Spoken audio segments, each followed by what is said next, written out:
Under the spotlight, all that glitters isn't gold. Sometimes, it's the armor of a woman who's endured more than the world will ever know. Jacquellyn Smith, forever remembered as the graceful Kelly Garrett from Charlie's Angels, didn't simply arrive on television screens as a polished icon.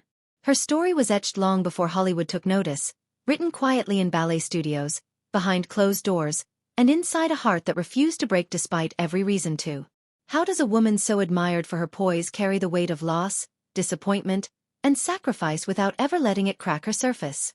And what does it take to live in a world that celebrates your beauty but often overlooks your battle?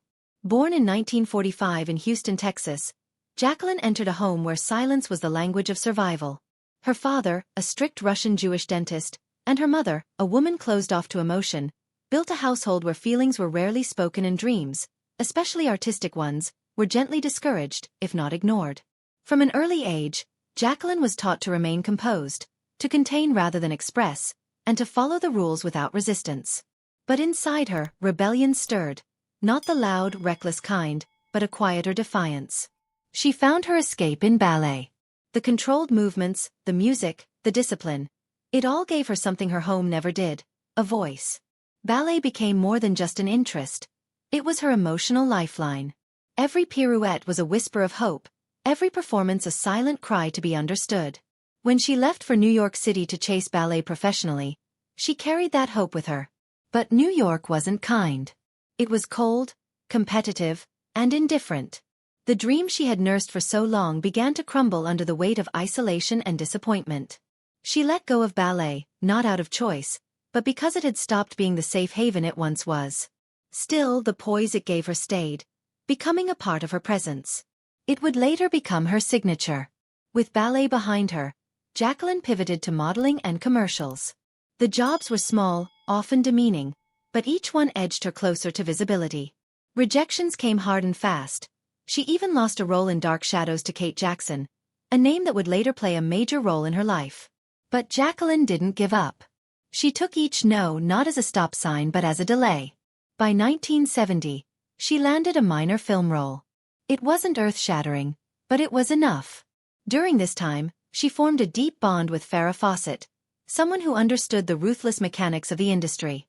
And in 1976, when Kate Jackson suggested Jacqueline for Charlie's Angels, that friendship turned into fate. Jacqueline wasn't the producer's first pick, but when she walked in, something about her calm confidence and graceful presence captivated them. That was the moment everything changed. Charlie's Angels premiered and exploded into pop culture, making Jacqueline a household name overnight. As Kelly Garrett, she wasn't just the elegant one. She was the steady force.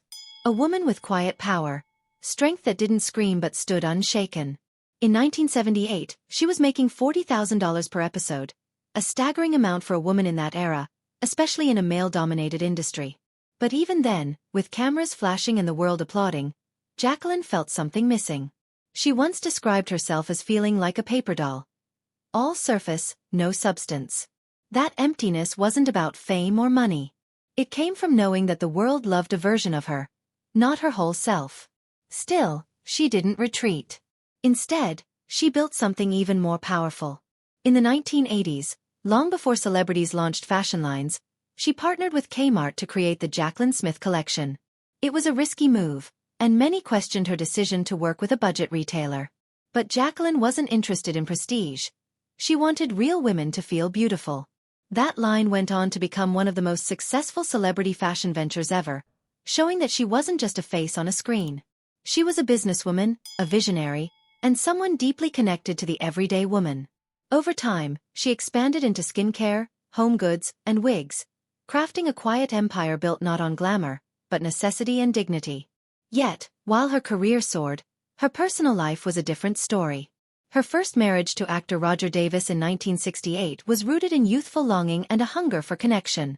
But over time, she realized that love built on appearances can turn hollow. He adored a version of her that fit his fantasy, not the woman she truly was. That marriage faded in disillusionment, leaving her to confront who she was without someone else's illusion to hold up. Her second marriage to actor Dennis Cole in 1978 came with deep emotion and a sense of devotion.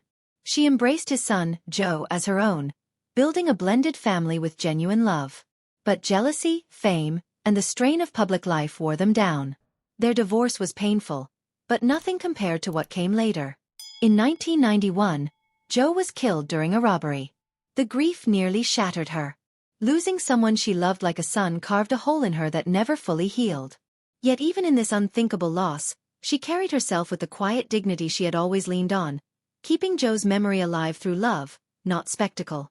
Her third marriage to cinematographer Tony Richmond in 1980 felt like a second chance. They had 2 sons, Gaston and Spencer, and for a time, Jacqueline described it as the most fulfilling chapter of her life. But underneath the joy, trouble brewed. Richmond struggled with addiction, and the emotional weight of their household became unbearable. Jacqueline found herself not only trying to hold the family together but shielding her sons from the chaos. Eventually, she made a decision few would understand: to walk away for the sake of her children, even if it cost her millions. The custody battle was brutal, but she refused to compromise their safety. She never smeared Richmond publicly, choosing instead to grieve the marriage in silence and move forward. Gaston and Spencer became her pillars. Gaston followed in his father's footsteps as a cinematographer, and Spencer worked closely with her on her fashion line. Through them, she saw not just legacy, but survival. Proof that love, when nurtured, can outlast the hardest storms. And still, Jacqueline wasn't done with love.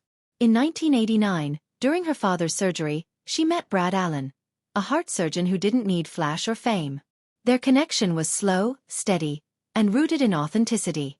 They married quietly in 1997, years after they first met, marking a love that didn't need grand gestures to feel real. With Brad, she found peace, the kind she had searched for all her life. But peace, as she had learned, was never permanent. In the early 2000s, during a routine checkup, Jacqueline was diagnosed with breast cancer. For a woman who had spent her entire life controlling how the world saw her, this diagnosis threatened to unravel everything.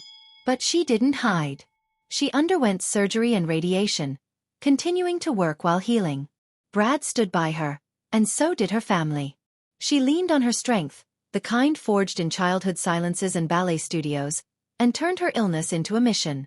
She partnered with organizations like the Susan G. Komen Foundation, raising awareness and urging women to prioritize their health. Her approach was always grounded, never theatrical. She didn't want to be a symbol, just someone who could help. Today, Jacquellyn Smith lives in quiet elegance, surrounded by her family in her California estate. She still works, still creates, still pours her heart into the brand that carries her name. She doesn't chase relevance. She defines it on her own terms. Her story isn't just about Hollywood fame or business success. It's about enduring. It's about surviving heartbreak without becoming bitter, losing dreams without losing hope, and aging not with fear, but with grace. She once danced in silence to escape her world. Now, she moves through life with a voice that's been earned, not given.